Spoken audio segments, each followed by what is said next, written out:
Olá, vamos começar a segunda parte do nosso estudo dessa quinta-feira, dia 11 de junho de 2020.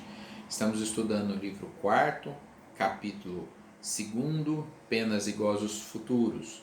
E estamos no item 4, Natureza das Penas e dos Gozos Futuros. E vamos agora abordar a questão 968. Ela nos diz o seguinte: contais a ausência das necessidades materiais entre as condições de felicidade para os espíritos. Mas a satisfação dessas mesmas necessidades não é para o homem uma fonte de gozos? Ou seja, o Espírito Verdade tinha dito numa questão anterior que não ter as vicissitudes materiais já era uma vantagem, né? E aí o Kardec pergunta, bom, mas as questões materiais também promovem prazer, não é? Não são prazeres culinários, prazeres pela visão, prazeres pela audição, prazeres pelo toque. Quer dizer, as questões, os nossos sentidos materiais promovem prazeres. Então Kardec fala, não tendo a matéria, nós ficaríamos privados desse prazer. Isso não seria ruim? E aí o Espírito Verdade nos responde que esses prazeres são prazeres materiais, que os espíritos têm isso num grau muito mais elevado. Eles não precisam dos olhos para ver, né? Eles veem por todo o ser. E assim é também com a audição. Assim como nas coisas negativas também é no superlativo, não é? Nós conseguimos localizar a dor. Estamos com dor na cabeça, estamos com dor no braço. Para o espírito é como se fosse uma dor generalizada, né? Não tendo os órgãos propriamente ditos, eles simplesmente se sentem mal, para dizer algo bastante simples, não é?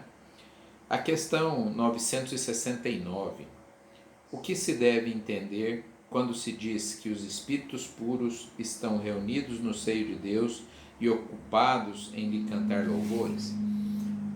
Claro, é isso que o Espírito Verdade responde, é uma linguagem figurada, é uma metáfora, é uma forma que os profetas, né, que o próprio Cristo usou às vezes para nos dizer que esses espíritos, quando fala estão no seio do Senhor, né, estão cantando louvores, compreendem bem melhor o Criador, compartilham, né, dos seus desígnios, porque já o compreenderam tão bem que passam a condição de co-criadores, administradores. Nós mal conseguimos administrar a nossa própria existência. Esses espíritos administram planetas, sistemas solares, galácticos, ou seja, conforme progredimos, teremos tarefas maiores para realizarmos. Então não há ócio, ninguém vai ficar, porque seria um verdadeiro inferno, né? Ficarmos para a eternidade sem fazer absolutamente nada. Se experimentarmos isso por uma semana, aliás, a pandemia já está causando isso, né? Porque muitas das atividades que as pessoas realizavam não podem realizar, estão ficando desesperadas. Imagina se ficássemos, que tipo de céu seria se ficássemos sem realizar nada pela eternidade, né? Seria no dizer aqui do Espírito Verdade, uma felicidade estúpida e monótona, né? E além disso egoísta, porque se eles atingiram esse grau de progresso, o que eles querem é ajudar os outros, tanto pessoas quanto, como eu falei, planetas, não é? E ajudar os outros é ao mesmo tempo algo que os ocupa, é uma ocupação e é também prazer.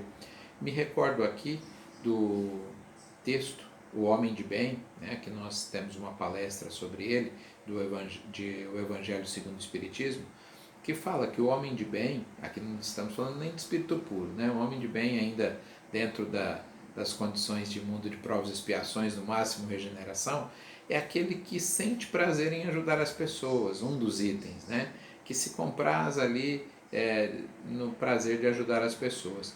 Eu vou até puxar um pouco a sardinha para a nossa brasa, de todos nós aqui. Todos nós sentimos isso um pouco, não é? Se a gente consegue efetivamente ajudar alguém, seja essa pessoa quem quer que seja, né, que nós pudemos ajudar, seja um filho, seja uma pessoa até desconhecida, mas que sentimos que aquilo que fizemos foi bom para aquela pessoa, nós sentimos prazer com isso. O problema é que a gente não faz tempo integral quanto esses espíritos, né? A gente ainda é muito egoísta, muito preocupado com as nossas próprias mazelas, mas já conseguimos entrever essa sensação de prazer ao ajudarmos o próximo. Questão 970. Em que consistem os sofrimentos dos espíritos inferiores? Bom, aqui a gente consegue entender um pouquinho melhor do que quando falou de gozos, né? Porque os sofrimentos têm a ver mais com espíritos medianos, com dificuldades, e nós ainda nos encontramos nesse patamar, né? Em graus diferentes, claro, mas não somos espíritos ainda de alta envergadura, né? Ainda temos as nossas lutas internas muito intensas. Então, os espíritos nos respondem aqui que o sofrimento deles tem muita ligação com a mágoa, com o ciúme, com a raiva, com o desespero, com os remorsos, com a ansiedade moral indefinível. Então, se nós ficássemos aqui analisando cada um desses itens, né, iríamos até o final da aula de hoje. Imagina, pessoas que se corroem, né? A mágoa é inclusive cancerígena. Existem estudos que ligam, né, pessoas que guardam mágoa ao desenvolvimento de alguns tipos de tumores. Tamanha é a produção de energias negativas que o nosso organismo acaba sendo incitado, né, a liberar ali. Isso gera distúrbios, melhor dizendo, no nosso campo físico, inclusive, né? O ciúme, né, em uma palestra Porque Adoecemos, eu falo da mágoa, do ciúme, e comento que o ciúmes é um dos sentimentos mais inúteis que existem, porque alguém poderia me dizer a utilidade dos ciúmes? Para que serve mesmo? Não tem absolutamente nenhuma finalidade. Ninguém consegue manter o outro mais perto porque é ciumento. Aliás, eu destaco lá na palestra que, se pensarmos nos vilões da literatura ao longo da história, literatura convencional, literatura espírita também, dos filmes, séries, novelas, aí, os vilões sempre são possessivos e ciumentos. Já perceberam isso? Então é uma característica ainda da nossa inferioridade. A raiva. A raiva tem uma finalidade até protetora em nível baixo, né? Quando os nossos antepassados na pré-história precisavam lutar contra os agressores, fugir deles, ou até se defender ali, eles precisavam liberar substâncias, né? E a raiva então era o sentimento mais ou menos igual o Incrível Hulk ali, quando ele fica com raiva, libera forças especiais. Nós temos isso, nós sabemos que quando estamos com raiva conseguimos fazer algumas coisas. Isso é antropologicamente construído e necessário, mas o problema é quando a pessoa se mantém, né, libera constantemente essas substâncias. Quando é algo, um evento extremamente esporádico, né, e que passa brevemente, não é tão prejudicial, mas existem pessoas raivosas.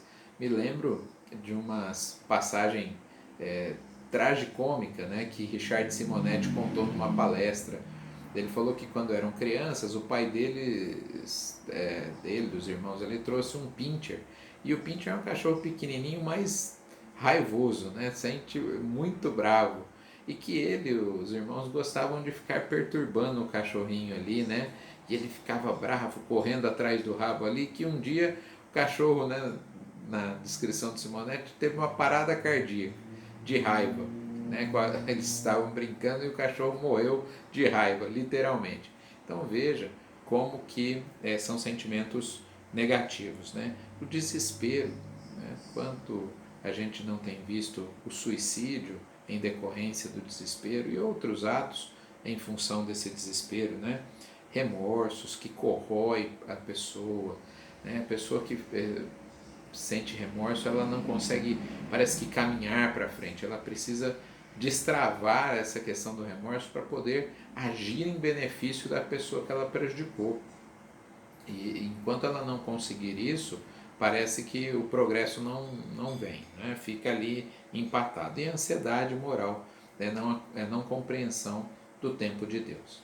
Paramos por aqui essa segunda parte do estudo.